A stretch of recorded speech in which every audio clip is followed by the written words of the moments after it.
Cinema రోడ్లో గల SRK సెంటర్లో ఈ నెల 9న జరిగిన హత్య కేసులో ముద్దాయిని అరెస్ట్ చేయడం జరిగింది అని 3వ పట్టణ సీఐ కేవీఎస్ సత్యనారాయణ తెలిపారు. రోడ్డు పక్కన చెప్పులు కుట్టుకునే కీర్తి సత్యనారాయణను మార్కెట్ ఏరియాకు చెందిన ముద్దాయి అత్తిలి రంగం మద్యం సేవించి వచ్చి చెప్పులు కుట్టే చోట ఉండే పదునైన చాకుతో కీర్తి సత్యనారాయణ ఎడమ ఛాతీపై బలంగా పొడిచి పరారైనట్లు తెలిపారు. మృతుడితో సహజీవనం చేస్తున్న మహిళ జీజీహెచ్కు తీసుకుని వెళ్లగా అక్కడ చనిపోయినట్లు ఇచ్చిన ఫిర్యాదు ప్రకారం హత్య కేసు నమోదు చేయడమైనది. సమాచారం తెలిసిన వెంటనే జిల్లా SP G Bindu Madhav, Kakinada sub division assistant superintendent of police Patil Devaraj Manish నేరస్థలాన్ని సందర్శించి దర్యాప్తు అధికారి అయిన కాకినాడ 3వ పట్టణం law and order inspector KVS సత్యనారాయణకి పలు సూచనలు చేసి దర్యాప్తు పకడ్బందీగా చేపట్టాలి అని తెలియజేసి పరారీలో ఉన్న ముద్దాయి అత్తిలి రంగా కోసం ప్రత్యేక బృందాలు ఏర్పాటు చేయడం జరిగిందన్నారు.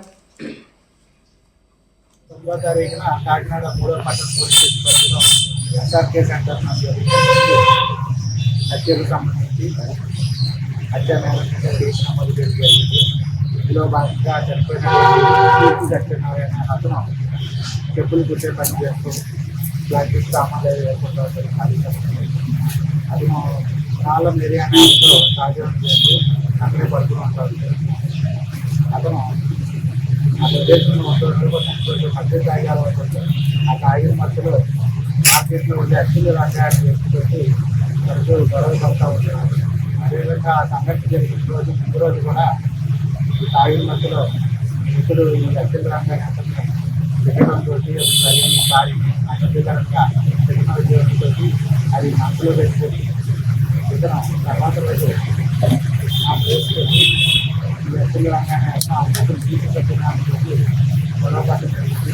ఆ గొడవతో భాగంగా అక్కడ దొరికినటువంటి దాంతో స్తంభాలను దొరికిపోయి ఆ పట్టుని ఛాతి మీద టాపుతోటి గట్టిగా పడడంతో ఆ ఇంజూరికి ఉపయోగపడే రక్తస్రావం జరిగింది. పక్కన ఉన్న రాజోలు చేస్తున్న మేరీ అతన్ని కాకినాడ తీసుకొచ్చి ఆటోలో తీసుకెళ్తే అతను చికిత్స పొందుతానికి చనిపోవడం జరిగింది. ఈ యొక్క ముద్దాయి ఎవరైతే ఉన్నారో అత్యున్నతమైన ఆ వచ్చినటువంటి టాప్తో సహా అక్కడ నుండి పారిపోయి పరాయిలో ఉన్నారు. ఇమీడియట్గా సంఘటన జరిగిన వెంటనే విషయానికి ఉన్నతోద్యోగులకు తెలియగా గౌరవ జిల్లా ఎస్పీ గారు హిందూ మండల ఐపీఎస్ గారు అలాగే కాకినాడ ఏఎస్పీ గారు దేవరాజ్ పాటిల్ గారు సంఘటనా స్థలానికి వచ్చి ఈ దర్యాప్తుని వేగవంతం చేయడానికి పలు సూచనలు ఇవ్వడం జరిగింది. అదేవిధంగా ముద్దాయి యొక్క అరెస్టు కోసం కొన్ని ప్రత్యేక బృందాలను కూడా ఏర్పాటు చేయమని ఆదేశించడం జరిగింది. ఆదేశాలను అనుసరించి మేము ముద్దాయి అత్తిలి రంగా గురించి గాలింపు చర్యలు చేపడుతుండగా ఇతను డైరీ ఫార్మ్ సెంటర్ ఏరియాలో ఉన్న రాజీవ్ పనిగా అతను గవర్నమెంట్ ఇన్స్పెక్టర్ సంచరిస్తున్నారని ఖచ్చితమైన సమాచారం మీద నిన్న సాయంత్రం 5:40 ముద్దాయిని అతను గవర్నమెంట్ ఇంటి వద్ద అరెస్ట్ చేయడం జరిగింది. ఆ రుచి సమయంలో ముద్దాయి దానికి జరిగిన నేరాన్ని విచారించడం జరిగింది.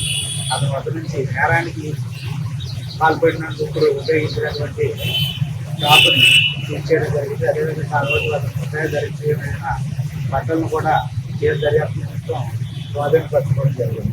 ఇప్పుడు ఆ ముద్దాయిని అరెస్ట్ చేసి ఈరోజు మన గౌరవ మేజిస్ట్రేట్ ముందు హాజరుపరచడం జరుగుతుంది.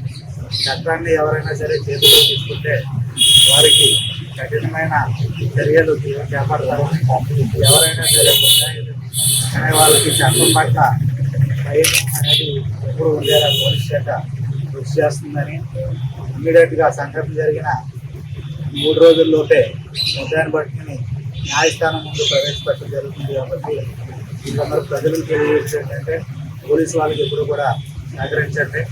ఏదన్నా సరే ఇక్కడ ముద్దాయిని ఆచరించి అక్కడ ఏ వివరాలు తెలియజేస్తూ ప్రజల పాత్ర కూడా ఉంది. వెంటనే వాళ్ళు మేము ఫస్ట్ రోజు ఇన్వెస్టిగేషన్లోనే ఈ పర్సన్ ఎవరో ఏంటనేది కొంతమంది అక్కడ సాక్షులు వెంటనే మాకు చెప్పి ప్రాజెక్టులు కూడా జరిగింది. కాబట్టి ఈ సందర్భంలో ప్రతి ఒక్కరు కూడా